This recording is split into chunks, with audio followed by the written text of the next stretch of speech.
C'est à la jonction de la route nationale numéro 1 avec la route Kananga-Kalamba-Mbouji que le ministre des Infrastructures et Travaux Publics, Alexis Guissaro Mouvouni, a accueilli le président de la République, Félix-Antoine Tshisekedi Tshilombo, pour cette visite des travaux du projet de la route Kananga-Kalamba-Mbouji ce 25 décembre 2024, devant une population en liesse. Versée dans le financement du programme sino-congolais il y a quelques 5 mois, ces travaux confiés à Cisco SA à travers ses sous-traitants Sino Hydro 1 et Sino Hydro 14 préoccupent au plus haut point le chef de l'État qui, dans son adresse à la population du Kasaï central le 24 décembre dernier à la place de l'Indépendance, avait promis que ces travaux, comme ceux de la route nationale numéro 1, devraient se terminer avant la fin de son mandat. Au moyen d'un présentoir reprenant la carte du projet et des principaux ouvrages de franchissement à construire, Nico Nzaou, directeur général de l'Agence congolaise des grands travaux, a donné au chef de l'État les explications utiles, notamment sur les pesanteurs qui pèsent sur ce projet. Ce sont, par exemple, les difficultés d'acheminement des engins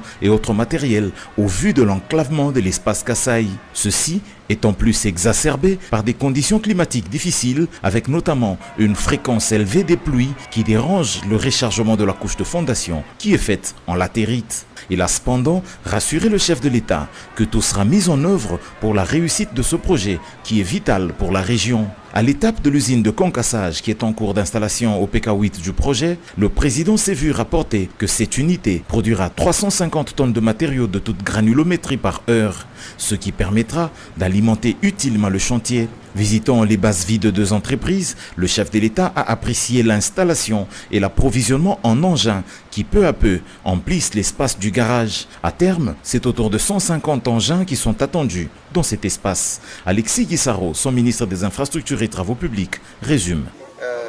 Les préalables nécessaires pour la construction de la route, c'est-à-dire qu'il y ait d'abord tous ces grands équipements ou matériels que sont les centrales d'enrobé, les centrales, les ateliers de concassage sont déjà présents. Derrière moi, vous avez vu aussi que les équipements sont là. Il y a à peu près 60 unités, camions et toutes sortes d'engins pour la construction de la route, mais aussi la base vie, parce qu'il faut bien comprendre que les travailleurs qui seront ici vont passer à peu près 2 ans et demi ici, à cet endroit, pour pouvoir construire la route. Alors, que retenir de la visite du chef de l'État ici? C'est que devant le chef de l'État, l'entreprise qui exécute les travaux a pris l'engagement de faire l'ouverture de la route. Donc, dans les 6 mois, à dater de maintenant, c'est-à-dire jusqu'au mois de juin, la route Kananga-Kalamba-Mbouji sera totalement ouverte à la circulation.